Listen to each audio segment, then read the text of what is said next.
And I'm going to introduce you to our next speaker. I'm going to introduce you to Liisa Henriksson-Macaulay. Now, Liisa trained as a classical pianist, and she's also a published recording artist. She began developing scientifically based music education techniques, which she calls musicology, which have now been endorsed by education experts in the UK and around the world. And this has all culminated in the publishing of her best-selling book on music education, and it's called The Music Miracle. She's also a PhD researcher at the Institute of Education in London. Liisa.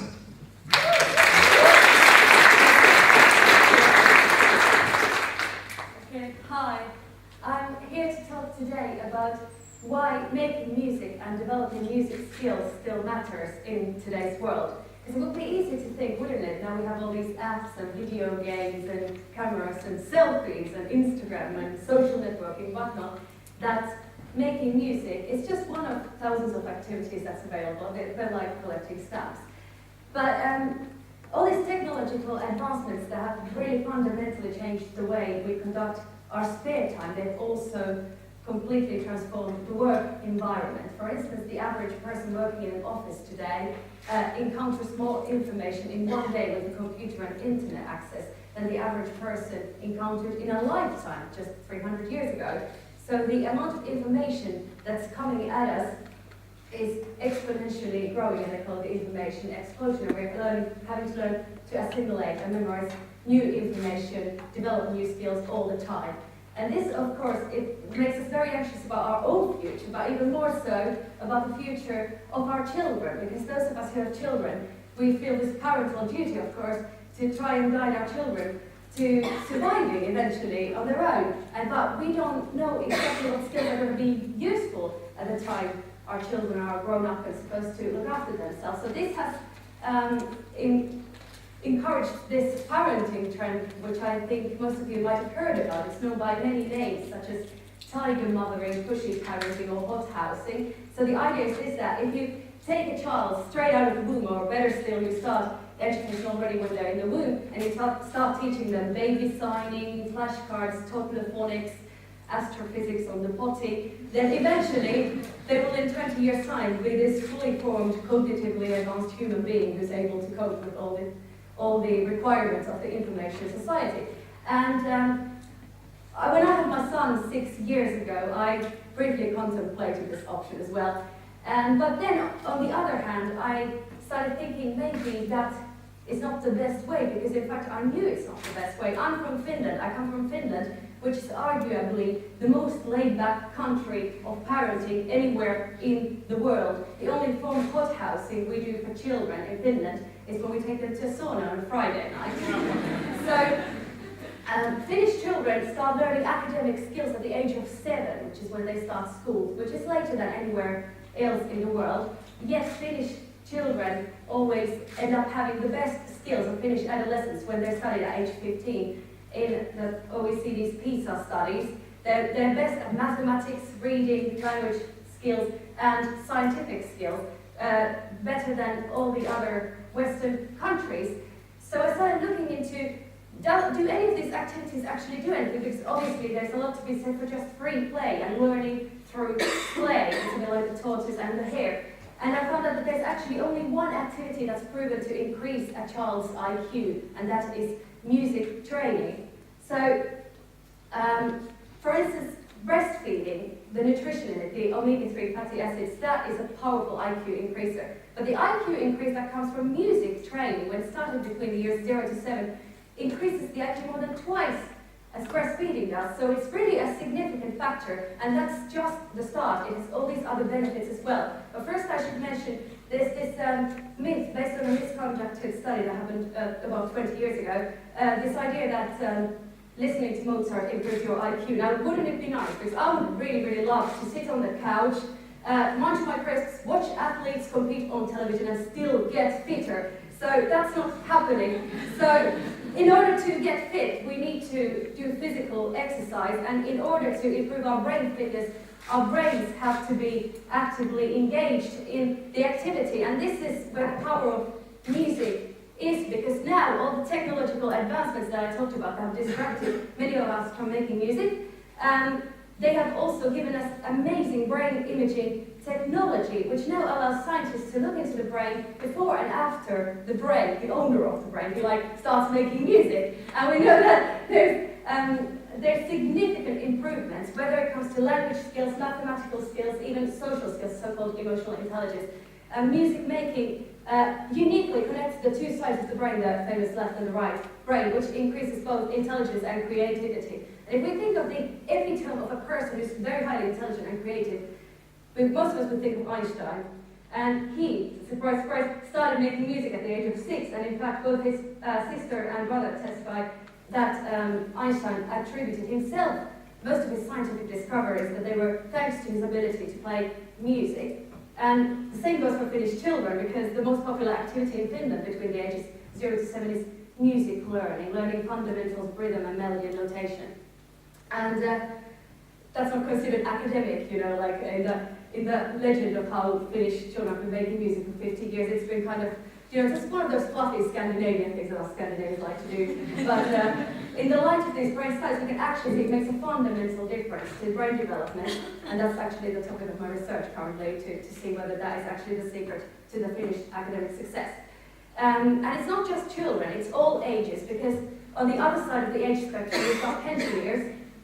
And it's been found that music making uniquely protects the brain from dementia, so much so that the American Psychological Association and Harvard neuroscientists alike recommend music making for pensioners to prevent dementia and age-related memory loss. So all of these other activities, I was very surprised to find, crossword puzzles does not prevent age-related memory loss, or Sudoku, or book class, only music. So why is the music making such a uniquely powerful activity and none of these others? Not to say they're not valuable in their own right, but why is it that only music has almost this superpower to supercharge the brain, do this brain upgrade, if you like, in our era of technology? And, well, as humans developed speech 200,000 years ago, it was a while back. And guess when we developed music? As humans developed music 500,000 years ago. This is according to leading evolutionary anthropologists such as Robin Dunbar from Oxford University. We have been, as a human species, communicating through music more than twice the amount of time that we have been communicating through words. And by the way, this still shows in babies' brain development, because when you have a newborn baby, they don't understand the words, they don't understand the grammar, and we all instinctively know this, because, well, how we talk to them, babies understand the musical properties of speech, the intonation, which is the melody of speech, and the rhythm and emotion of speech, so the music of speech. So we go, if I could do a really awkward impression right now, oh, aren't you so sweet, little darling, did you have a good time just coming out of the womb just right now, and so we know this instinctively, and in fact, if you look at all these other activities, in mathematics, literacy, Sudoku, not to mention anything else, they were invented a few thousand years ago, maybe 5,000 to 6,000 at the most, which is the flick of an eye in terms of human evolution. So all these other high cognitive abilities that we have, they've latched on to the already highly advanced human brain, whereas our brains have been formulated around music skills for the past 500,000 years. And in fact now scientists have found over the past couple of years, it used to be thought, before these discoveries, that music developed from language, but actually the other way around completely, of course, as you can see in the timeline, but also we have developed our language skills based on musical skills. And there's this interesting area in our brain, which is called the reward center, so when you feel intense pleasure or euphoria, and it's stimulated by a few things. One of them is sex.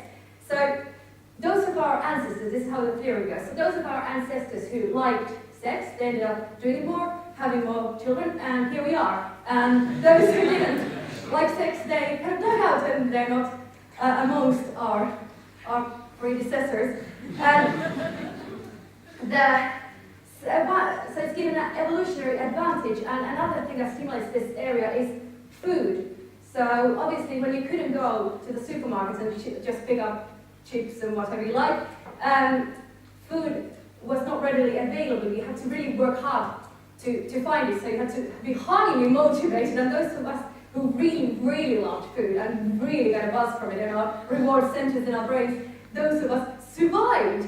So our ancestors are sex maniacs who love food very much, but they also love music. This is the incredible thing. Why did our ancestors, why did music, loving music, stay in the human brain for 500,000 years? And these days, we can trick this, so we can get the same reward center stimulation by putting on a record. But recording technology wasn't available 150 years ago, let alone over the course of the 500,000 years that us humans have been existing in a cognitively advanced way of making music. So we have, I'm going completely blank now, it's supposed to be music.